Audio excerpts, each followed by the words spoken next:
Okay, whenever you're ready.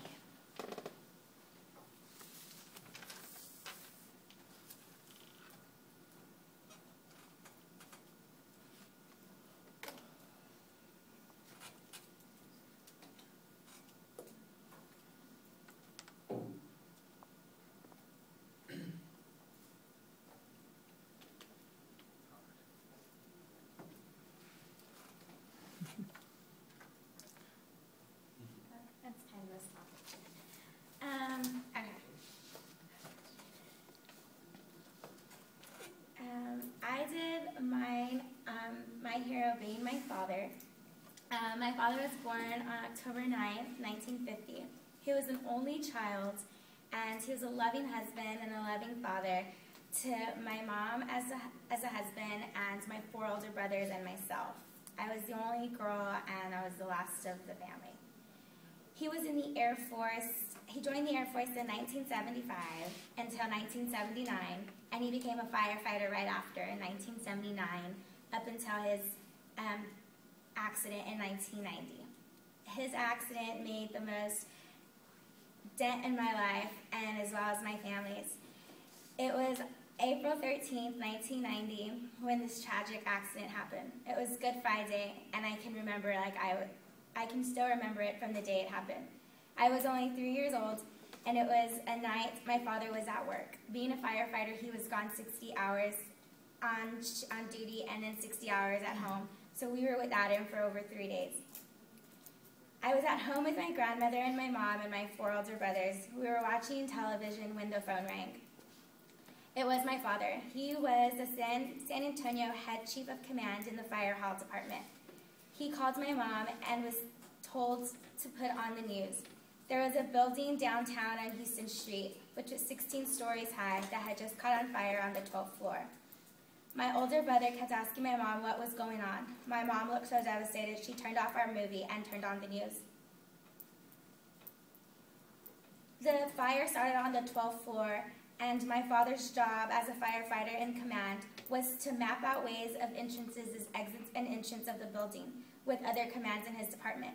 His job was to send out men to save the lives or any construction work that was happening in that building. It was an overnight facility where many people were working. 11 men that were sent out from my father and other commands were to stop the hallway fire to go up to the 16th floor, where on the 16th floor there was nothing but oil machinery and other utilities that would demolish the building if it had reached that high. My father had ordered them out, and as the 11 men went out, they didn't go out successful. They could not stop the fire in time. The fire was rising and was now on the 14th floor. My father's job at that point was to stop his duties as a mapping quest and to go in with his other 7 commands to get those 11 guys out and to try to stop the fire themselves. At that point, my father went in with 7 men, rescued the 11 men, and still tried to stop the fire. The 11 men came out successful with a little critical condition injuries. As the 7 men went in, including my father, they were able to stop the fire as it reached the 15th floor, a floor below the demolishing oils.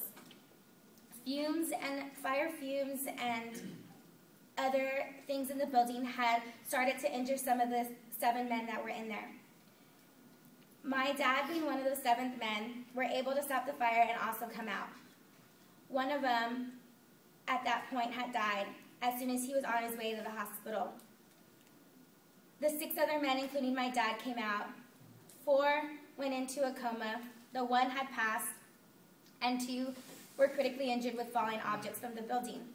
My mom was worried. She was hearing all this on the news, and we were told to go to our rooms. I quite can't remember too much about it because I was only 3, but I could see my brother's reactions, and they weren't very attractive. I was scared and wondering what was going on, but I was so young. At that point, my mom got the call to rush down to the hospital for my dad. My dad and 3 other men had went into a coma as a massive heart attack on the way to the hospital with the fumes that had congested their lungs. The team at the station had done a great job. The fire stopped and everyone of the building was out of there safe. They went home to their families and thanked that fire department the very next day. The 3 men, including my dad, which was 4, went into a coma at Manor Care Nursing Home in San Antonio, Texas. One had died, like I said earlier. 2 were injured, and the 2 were injured went back to work a couple of months later. It was 1994 when one of the men in the coma had passed away. We were all on the same floor with all the men and their families for months. In 1994, one died. In 1997, another died. And then in 1998, one came out of his coma. My father was one who passed away in November 2007. He suffered 3 heart attacks in 36 hours and did not put through on the 3rd. I guess being in a coma for 17 years really hit him. Throughout the 17 years, he was a full vegetable, never on an oxygen machine, could not speak or respond, move, talk, or eat. He was only able to hear and see a little bit. My father served as a great role model to many people, not only myself or my family, but saving many lives of that building that day. It was all over the news. Many families had called the fire department thanking those honorable commanders in chief of head of department of what great role they had played, and they saved so many lives. Little kids were writing the commands at the fire department, thanking them for saving their mom or dad that day. The night of his 3 heart attacks, our family was called to the hospital. They tried to resuscitate on the 3rd attack and would not stop pumping because they needed my mom's word.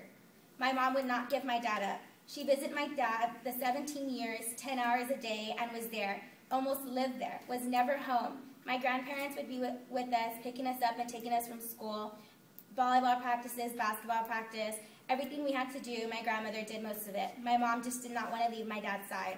Every day after school, we didn't go home to eat dinner. We were at the nursing home eating dinner. Every morning, we didn't get dressed at home. We got dressed at my dad's nursing home. Every night before we went to bed, we didn't fall asleep on our bed for the first time. We always fell asleep at the hospital. We would wake up, and it was time to go home to go back to bed, to wake up for the same thing the next day. For 17 years, my family tried hard and hard and hard to stick together. It was really hard for my mom to be away from my dad. My brothers just weren't the same. They had seen everything, and the resuscitation made it even worse. On November 14, 2007, it was our final straw. As the doctors kept sitting on my dad, pumping and resuscitating for him to stay awake, it just wouldn't last. My mom finally kept looking at us, and we were yelling and screaming for her to just let him go. He had suffered enough, and 17 years had put him in his deathbed. Finally, my mom looked at the doctor in a softly tone and told them to stop, and she wanted him then to go into God's hands. She saw the suffering and pain he was going through, and she just couldn't do it anymore. It was painful and hard to deal with, but it came to an end, and it kept our family close and together, loving, strong, and our family as we are today is great. My dad is my hero, and this situation impacted my life and my family as well. It kept me 2 years from college. In 2007, I would have been a sophomore, and I'm still 24, and as a sophomore here, it's a struggle, but I won't give up. Our heart and soul keeps us together. We never fall apart. If any of us were ever in a bad situation, we always ask ourselves, what would Dad do? Is this the right thing Dad would do? Do you think he would want us to do this? And then our answer would go from there. For 17 years and 11 months, I struggled and struggled day after day and would see all my friends with their families. I never had my dad around. My mom continues to raise us 5 children by herself. She kept us in private school, all through elementary, grade school, and high school. My dad taught my brothers how to become successful in life and to live the right way. And it paid off. All my brothers have graduated. I think I'm the last, and I'm not giving up. We never give up on a task handed to us or as told to do so.